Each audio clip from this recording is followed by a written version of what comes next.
बागमती नदी का विकराल रूप दिखा रहे हैं मित्रों। कैसे नेपाल बिहार में त्रासदी मचाती है, जिसका यह उदाहरण निकल के सामने आ रहा है। अभी हम बागमती नदी के डूबा पुल पर हैं और इसका विकराल और रौद्र रूप आप देखिएगा तो कलेजा बाहर आ जाएगा। जो स्थिति बन रही है अभी कि नेपाल कैसे बिहार को लगातार डुबाते रहता है, जिसका यह रौद्र रूप सामने है। जरा भाई साहब इधर दिखाइएगा, उधर जा नहीं सकते हैं।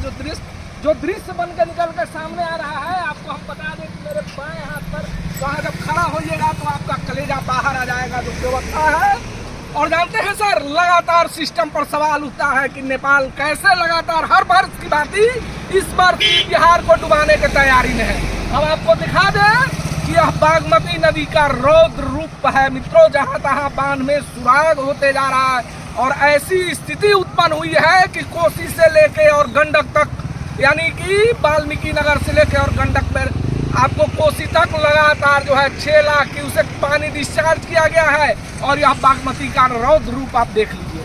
आपको हम बता दें कि अगर कुछ नुकसान हुआ तो ऐसा दृश्य यहाँ उत्पन्न होगा कि लगभग कितने गांवों में पानी घुसेगा इसको कोई नहीं बता सकता है। तो आप देख लीजिए जरा इधर जो है यह दृश्य, जरा इधर आ जाइएगा, इधर जरा आइए, वह पानी का जरा उधर दिखा दीजिएगा भाई साहब।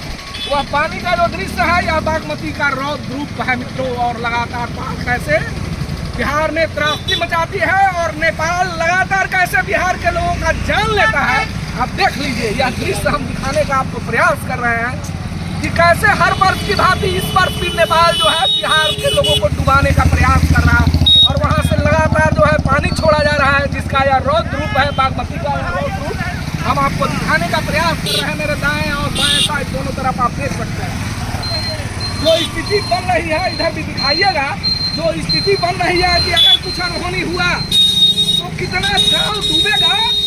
बढ़ाइए ना, आगे बढ़ाइए, कोई नहीं रोक सकता है। आप देख लीजिए, हम लोग दिखा रहे हैं आपको कि यह बागमती नदी का ये धारा है और इसका रौद्र रूप जो है कैसे बिहार को डुबाने के लिए जो है तैयार है। क्योंकि लगातार सरकार जो है ना माइक्रो प्लान की बात करती है, लेकिन कभी जो है इस पर चर्चा नहीं होती। और इसमें जानते हैं कौन जाता है सबसे ज्यादा? वही लोग परेशान होते हैं जो गरीब लोग होते हैं और बांध के किनारे जो बसे हुए लोग हैं उनको खाली कराया जा रहा है मित्रों। लेकिन यह साल भर यह जल संसाधन विभाग काम करती है, लेकिन जमीन पर इसका एक भी काम नहीं होगा। अगर सच्चाई बता दिया जाए तो बांध में सुराग होता है, ये विभाग का काम क्या है? हम आपसे सवाल पूछते हैं कि विभाग का काम क्या है। लेकिन कहीं भी इस विभाग के इंजीनियर साहब जो है ना बांध के निगरानी नहीं कर पाते हैं। उसमें जो छेदवा होता है ना, वो छेदवा सालों भर खुलले रहता है, समझ रहे ना। जब बाढ़ आएगा ना तो भैया जी लोग जो है ना हाय तो बोरा चट्टी लेके ओकरा में कुचना शुरू कर देगा, समझ रहे हैं ना। तो उनका तो कुछ जाता नहीं है, जाता तो यहाँ के लोगों का है।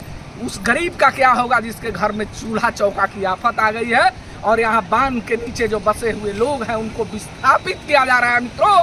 यह विस्थापित किया जा रहा है, आप समझ लीजिए कि अब उनका क्या होगा। वो भाई साहब इंजीनियर साहब लोग तो चले जाएंगे, जरा घरवा में घुसेगा वो बाप बाप करेगा, समझ रहे हैं ना। तो यही बिहार का हाल है और नेपाल कैसे त्रासदी मचाती है और सिस्टम में कितना बड़ा छेद है। अब इसको हम दिखा रहे हैं कि बिहार का जो ये सिस्टम है इसमें कितना बड़ा छेद है। इसको आप जान लीजिए कि जल संसाधन विभाग जो है कहीं जमीन पर काम नहीं करती है। जब बाढ़ आएगा ना तब बांध में जब छेद होगा, भुमाड़ी जब होता है तो हमें पोरा कूचने लगेगा, समझ रहा है ना। अरे मर दे, तब पोरा कूचना से कहीं नदी का पानी रोकाएगा।